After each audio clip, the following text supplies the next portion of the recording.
What's up, you guys? This is your girl, Civil Disobedience, coming to you with my latest rant and wine. I want to wish you guys happy holidays. Thanksgiving is just around the corner, and a happy new year. So tonight we're talking about love relationships, and we are going to use popular culture, the situation with DaBaby and DaniLeigh. We're also going to utilize the situation with Zac Stacy. And there was a power couple. Yeah, I need to look that up. I can't remember their name, but it was a murder-suicide between this man and his wife. It's on Nick at Night's channel. And I'm sorry, they're not very popular, but the wife is allegedly, she shot the husband first and then turned the gun on herself. There are a lot of other accusations out there about the situation, but the main focus is the toxicity that women often have to deal with in relationships with Black men. And I want you guys to leave your thoughts and opinions below. I definitely have a lot to say about it. For one, as a Black woman who considers herself Black totally and completely, I know other Black women can attest to the fact that we have heard a lot of commentary from Black men who like multiracial, biracial, or women from other races more than they do Black women. We've also heard from women who date Black men, but they are biracial, multiracial, or from another race. They are not Black. And so, for my sake, I'm just going to keep it 100 because that's the whole point of me doing a YouTube channel, is to just be upfront and honest about how I feel. So you have these Black men that have done these hour-long rants, 20 minutes or more, where they're basically like, oh, I don't like to date Black women because they have attitudes and they're always full of complaints and they want to control their men. And a lot of Black women were getting upset about this. They were responding, and I kept telling other Black women, whether you are a multiracial Black woman, meaning that you have other races in your DNA other than Black and Black, or whether you are biracial, you're Black in another race, it doesn't matter. I try to tell Black women all the time, shh, when you hear a man talking, shh, it's a trap. It's a trap for the women in other race, because what they're trying to do is tell a white woman, a Spanish woman, an Italian woman that they date, don't be like Black women. And these women have been falling for it. These women have been falling for it. They've even gone on social media pages and have done these long posts about, oh, all the Black women are jealous because the Black guys like me, and don't be mad because your Black guy wants a Becky, and all of these things. I can honestly say totally and completely that what you have is a case of toxicity. You have Black men who are so toxic that a majority of Black women, at least in their area, had to make a consensus on them, to the point where they only have left women of other races who date Black men. That has always been my conclusion. Okay? It's either been too many Black women have had to fight them. Too many Black women have had to call the law on them. And so now they're stuck with our counterparts in other races.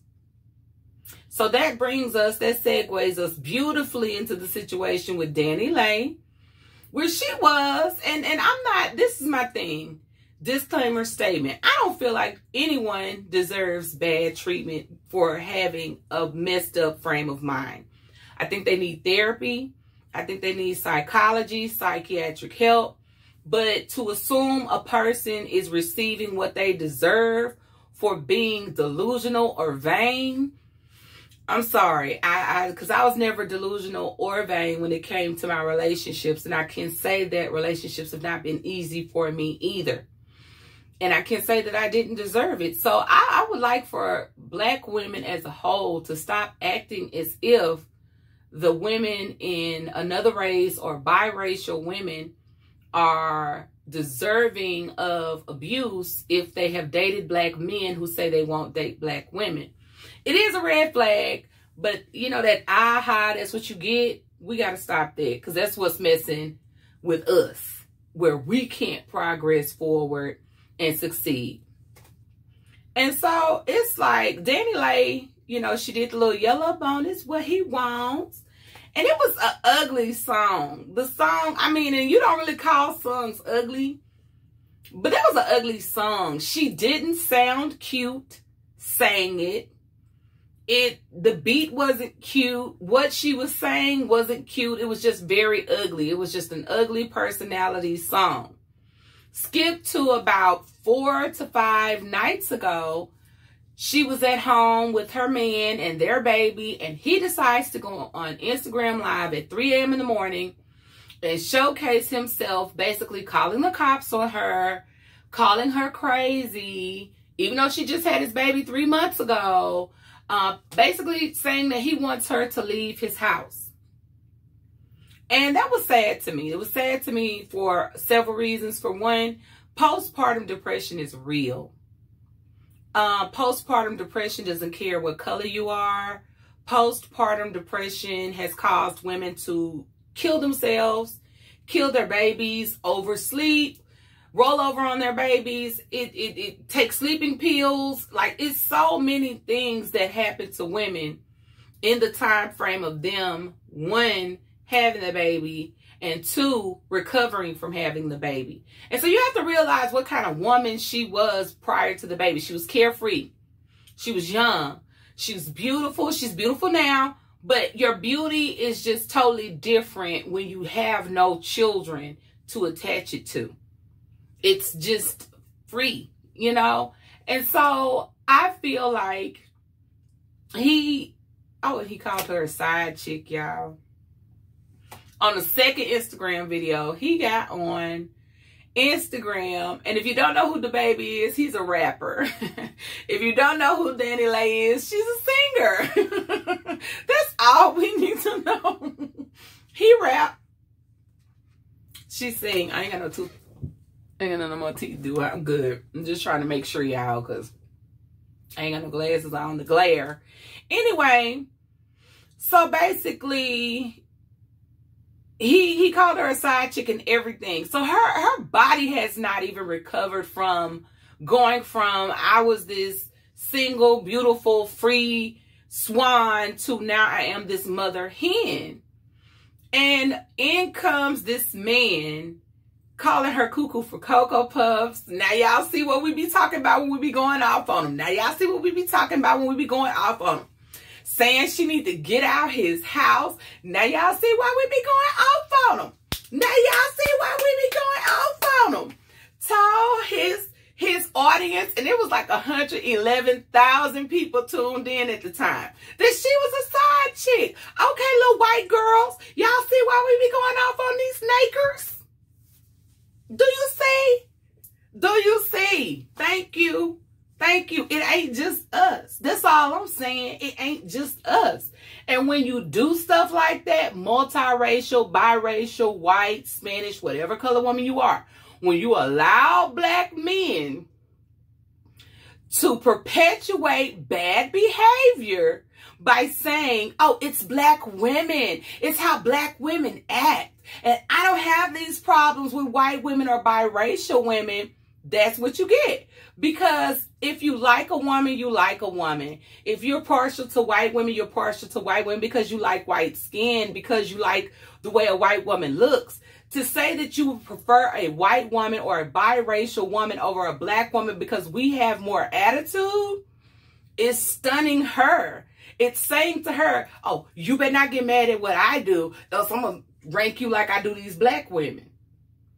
And so DaniLeigh got a taste of what it is to be a black woman. And for the record, Dominicans, y'all black. Y'all black. Get yourselves together. I understand Dominican is not a race. Black is. If you dive in a pool and your hair go like this, and then you got to get out that pool and twist it up to get it out, and then go wash it to get it back, you black boo. DaniLeigh hair too nappy to not be black.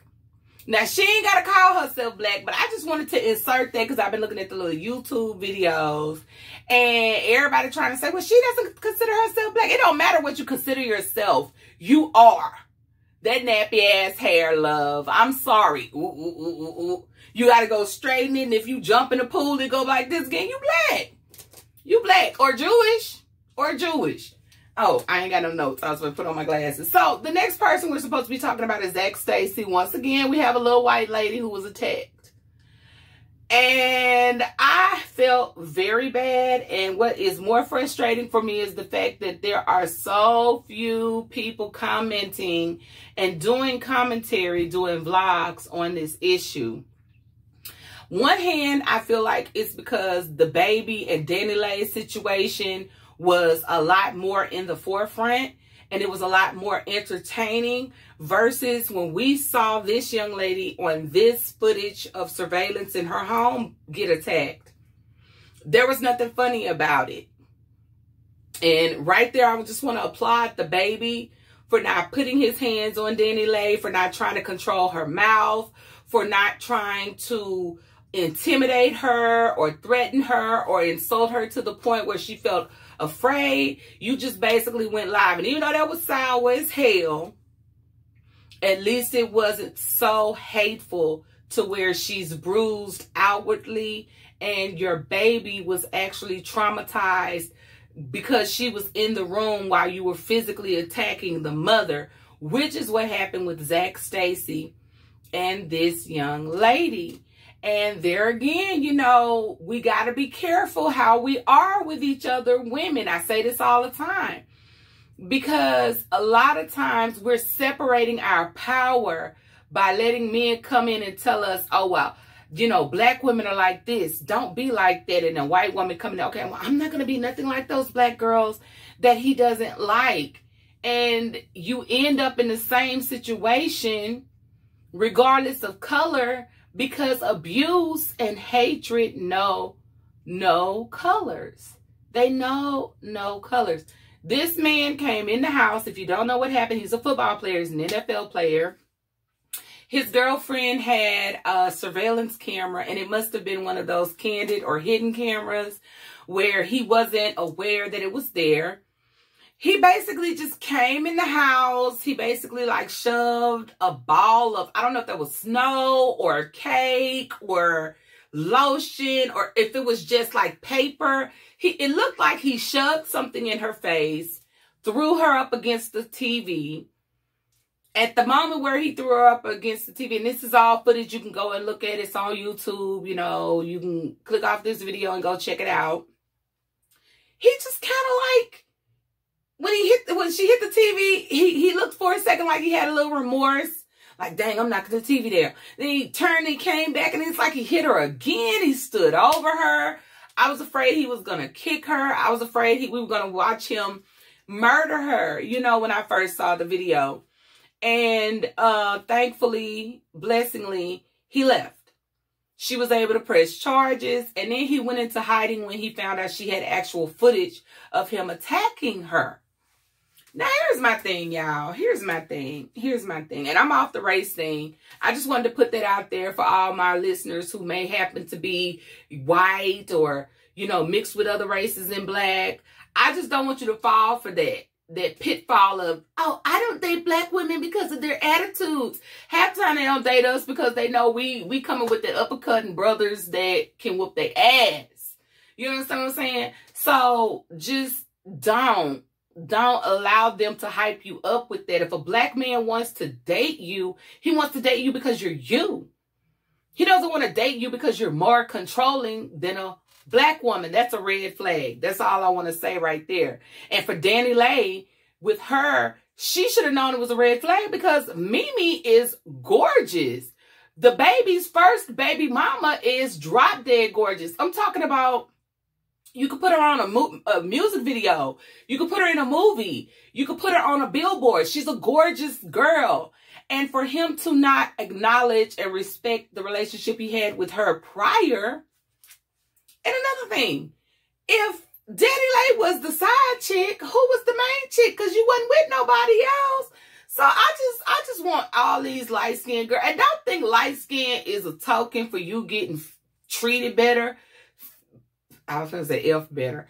It's not. It's not. It's not, sis. Trust me. It's not.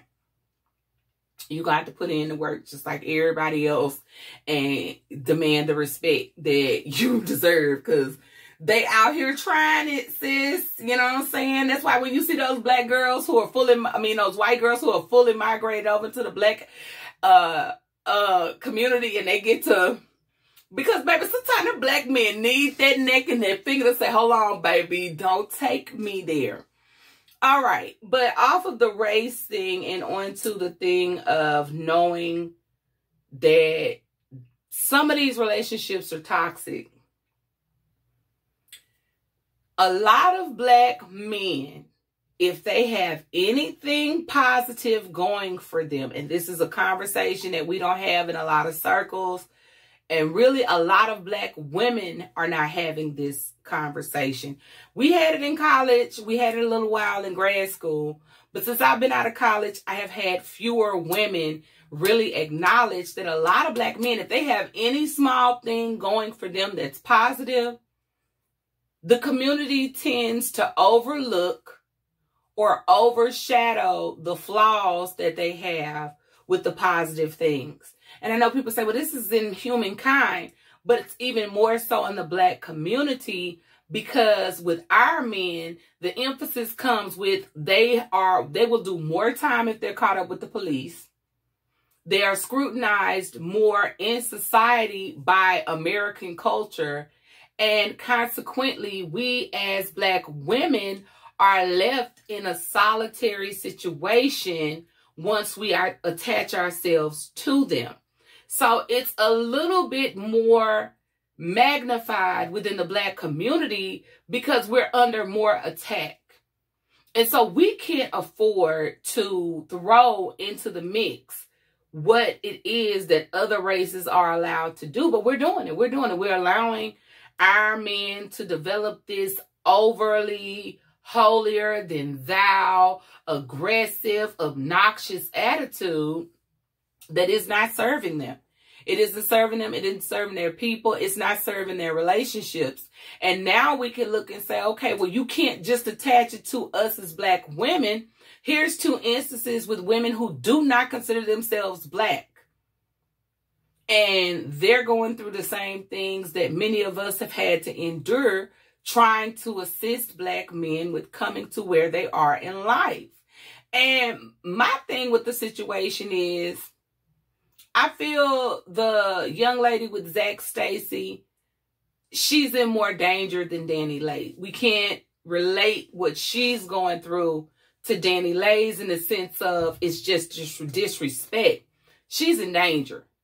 And I feel because she is a white lady, no disrespect to her race, she's going to be properly taken care of. Now imagine the black women who are missing today, dealing with men like Zac Stacy, who have the talent and the know-how, and people don't want to say, you know, well, we got to watch him. We got to be careful with him. He's a little abusive with her. And so that's something that I really just want to bring out, because we have to start holding our men accountable in the black community for their bad actions. We can't just showcase, oh, he's a good rapper. Oh, he takes care of the community center when he comes home. Oh, he's a football player. He throws a party. He teaches a football clinic every summer in his hometown. We can't do the degular, oh, they're just, we have to be honest with these black men. Because the black men who are not popular, that are coming up after them, the black boys, are looking at their stature looking at their status, and they're saying, well, if I could just achieve that type of greatness, I'll be able to handle people any way I want to. And we already know what's in store for the average black man. You don't even have to try to mistreat people. The mistreatment alone is going to cause people to really have to rain down on you. But what comes with being black alone, we should hold our men to a higher standard so that they can set an example and not be out here manipulating women into relationships that they don't even want to be in. And that's a whole nother topic. That's a whole nother topic. Like this whole manipulation of, oh yeah, let's get in a relationship. And then you get in a relationship and it's not something you want. Like, you know, like with the baby, you going live 3 a.m. in the morning for what? You could have just as easily 9 a.m. called her a Lyft and had her taken to a hotel room and just had her dropped off. And then when she's like, okay, well, what am I doing here? Are you coming? No, I just feel like it's best that you stay there for a few days and we'll see where we go from there. Let's I got the room for you for a week. You and the baby chill, relax. And, you know, do you see the difference between that and she need to get out of my house, go anywhere, a hotel? It's tacky, black men. It's tacky, baby. It's tacky.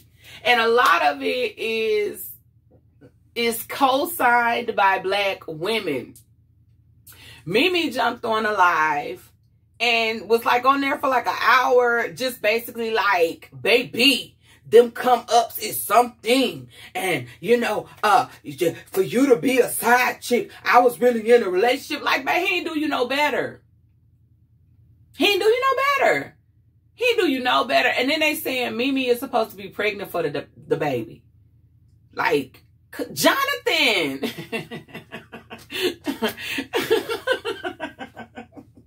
Danny Lake called him Jonathan in that video. Jonathan, what are you doing? All these babies? Is your career strong enough to handle all this just up? But hey, that's what's up. You know, do you think? It just doesn't mean he don't want neither one of y'all.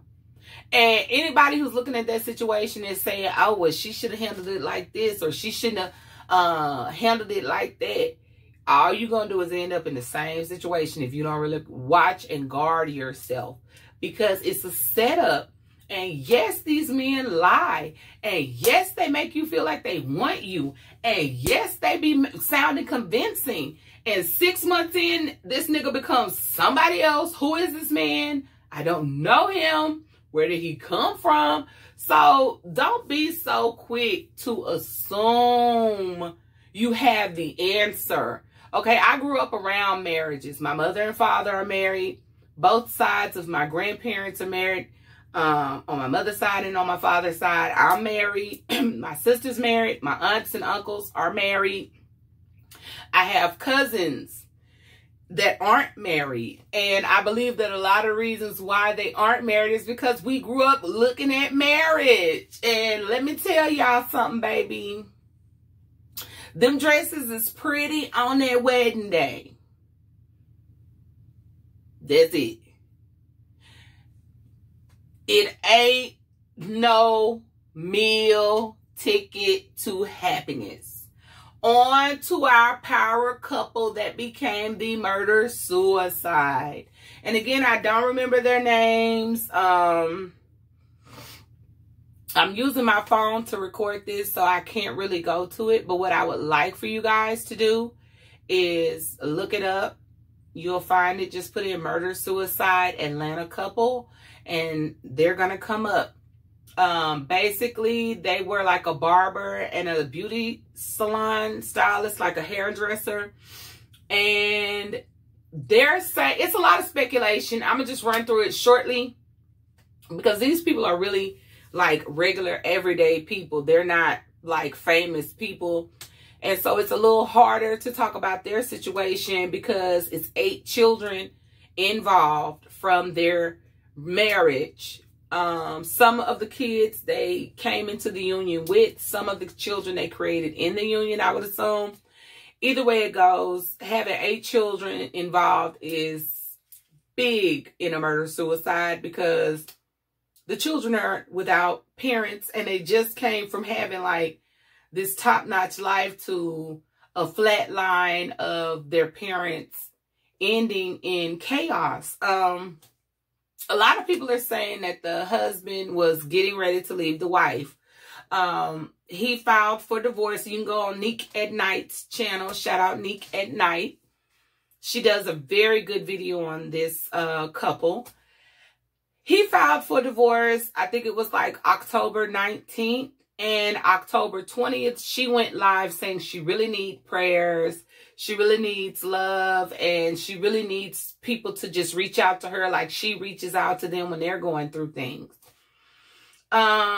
By October 26th, and this is me just simply going off the top of my head, the dates may be wrong, but by October 26th, if I'm not mistaken, she and he were engaged in a domestic violence dispute.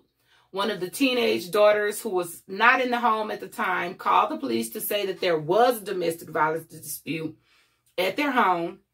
When the police got there, the police reported hearing shouting, a gunshot. When they entered the home, they found the couple dead in what looked like an apparent murder-suicide. They're saying he was planning on leaving her. In fact, Neek at Nights, and I'm saying it just like that because it's not Neek, like it's Neek, N-I-Q-U-E.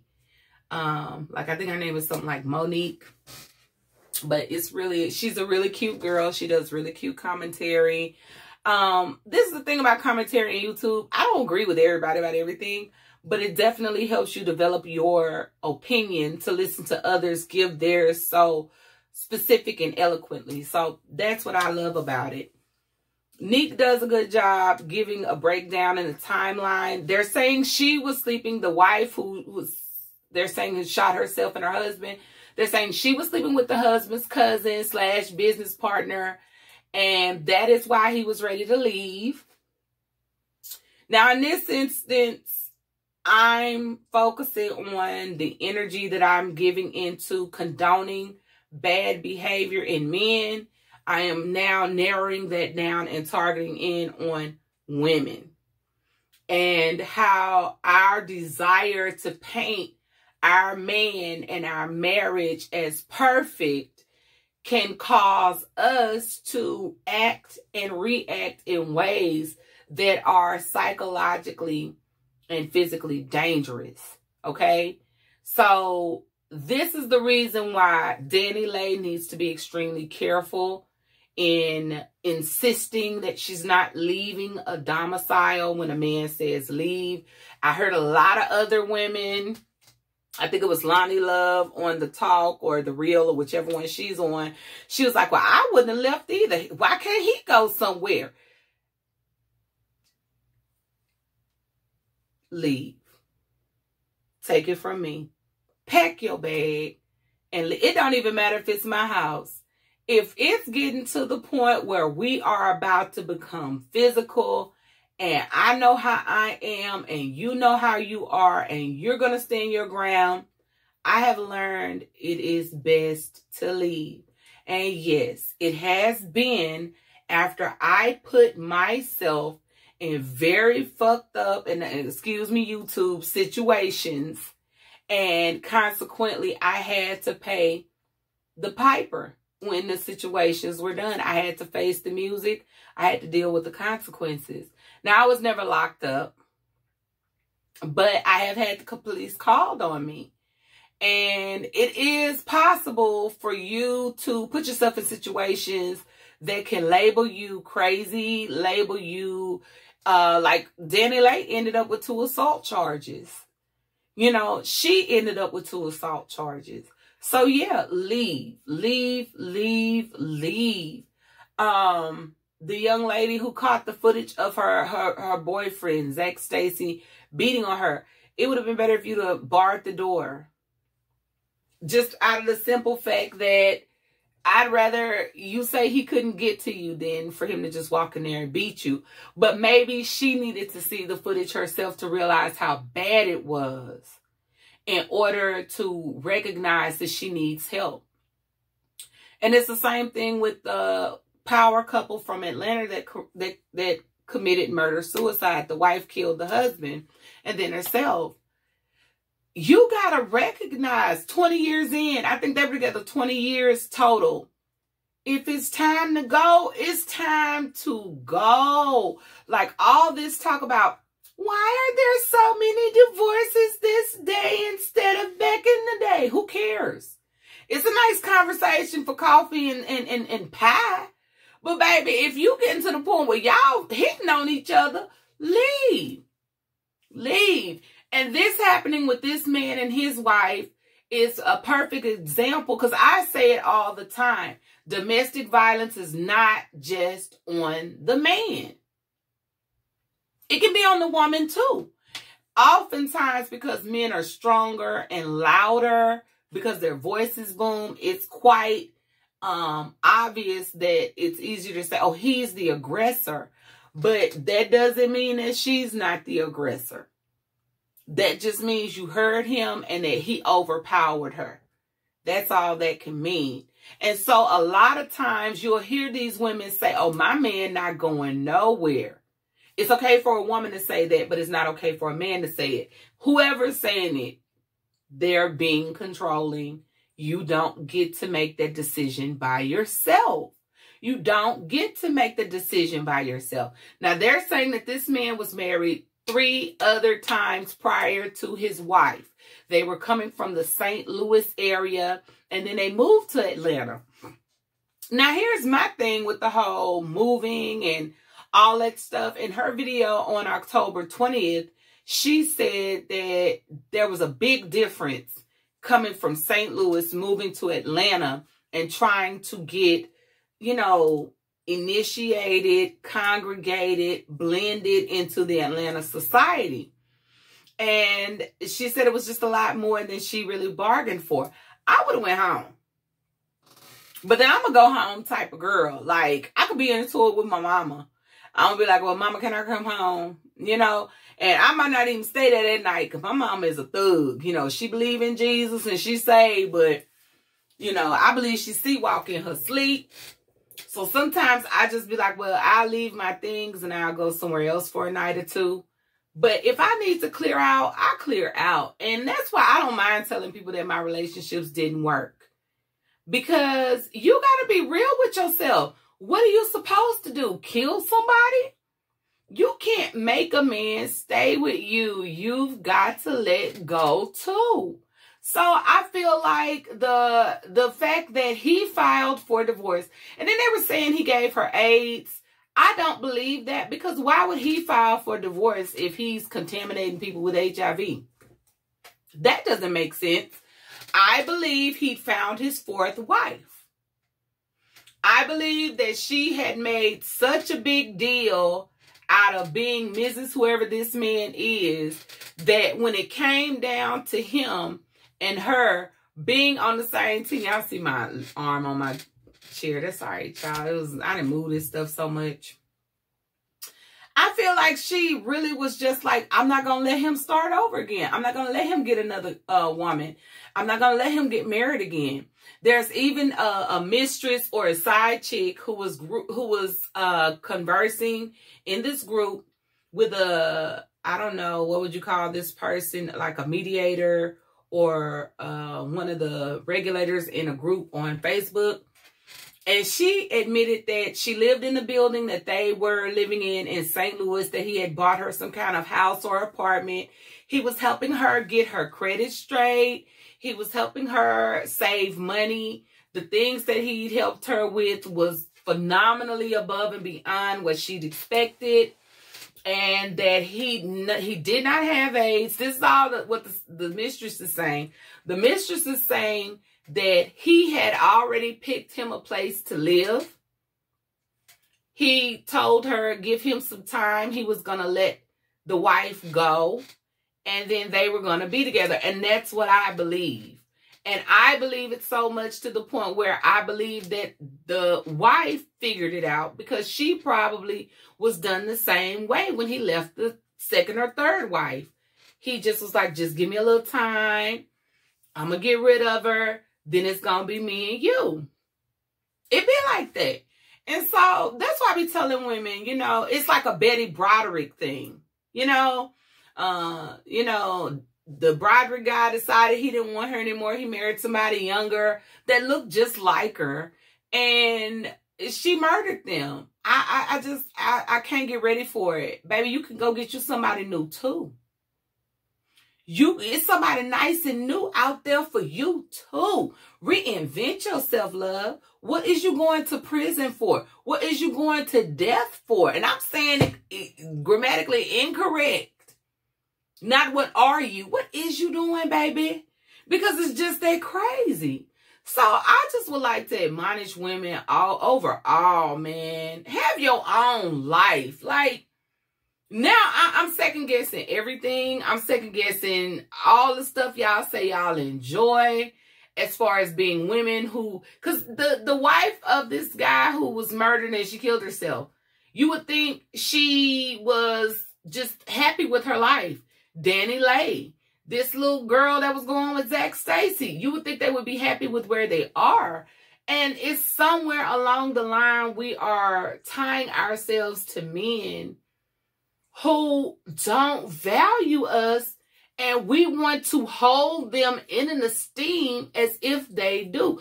You don't owe your friends to stay in a relationship to throw it in their face. And that's what I think it was with the murder-suicide. I think she was like, I've been with him 20 years. She said about how many women she mentored and helped and all of those things like that. And I think she was looking at it from the standpoint of, I'm not going to give him the opportunity to tell his side of the story with another woman. He's going to go tell it to God with me. And I'm sorry, y'all, that's dangerous.